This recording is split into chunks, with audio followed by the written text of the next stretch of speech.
Assalamualaikum warahmatullahi wabarakatuh. Perkenalkan, saya Agustianingsih. Pada video kali ini saya akan sedikit menjelaskan mengenai relevansi konsep perpajakan menurut Abu Yusuf terhadap perekonomian Indonesia.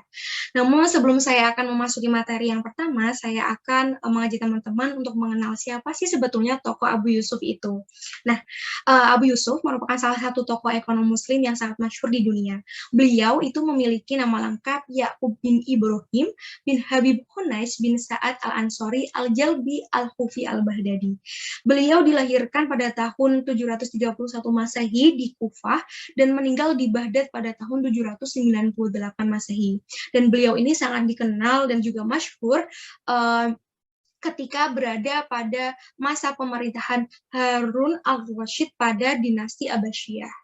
Lalu, apa sih konsep pajak menurut Abu Yusuf itu sendiri? Seperti yang kita ketahui bersama bahwa pajak ini merupakan kewajiban yang diberikan kepada masyarakat yang nantinya pajak ini juga akan digunakan untuk memfasilitasi masyarakat.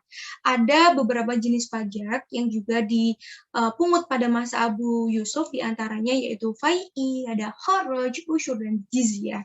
Dalam sejarah perekonomian Islam, Abu Yusuf ini memiliki sumbangan juga kontribusi yang luar biasa pada masa dinasti Abbasiyah di kepemimpinan Harun al-Rashid, karena beliau sudah membantu untuk memecahkan permasalahan sosial ekonomi pada masa itu, dan itu juga jelas dibuktikan dengan adanya kitab beliau yang berjudul Al-Kharaj, di mana beliau ini sangat menonjolkan dasar-dasar yang berbasis pada keadilan dan juga maslahatan. Beliau juga sangat mengedepankan keadilan pada sistem pajak terutama karena pajak ini merupakan suatu tanggung jawab yang memang bukan milik khalifah tetapi digunakan untuk kemaslahatan umat, dan hal itu sangat berkaitan langsung terhadap pertanggungjawaban di akhirat kepada Allah Subhanahu wa taala. Lalu, apa sih relevansinya konsep pajak ini terhadap perekonomian Indonesia saat ini?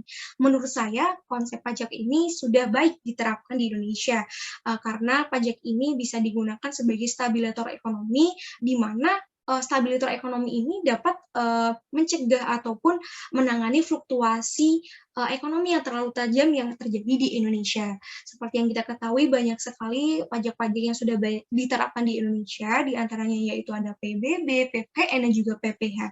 Namun menurut saya juga masih ada sedikit kelemahan, yaitu adanya penerapan self-assessment, di mana self-assessment ini bisa kita artikan sebagai pemberian kepercayaan dan juga tanggung jawab kepada wajib pajak untuk menghitung, membayar, dan juga melaporkan secara mandiri jumlah besaran pajak yang harus dibayarkan. Hal ini mungkin ya akan menyebabkan atau bisa menarik oknum-oknum tertentu yang mungkin tidak jujur untuk melakukan kecurangan, dan juga ada bisa menimbulkan adanya manipulasi jumlah pajak yang harus dibayarkan. Hal ini juga dapat memicu bertambahnya kasus korupsi di Indonesia.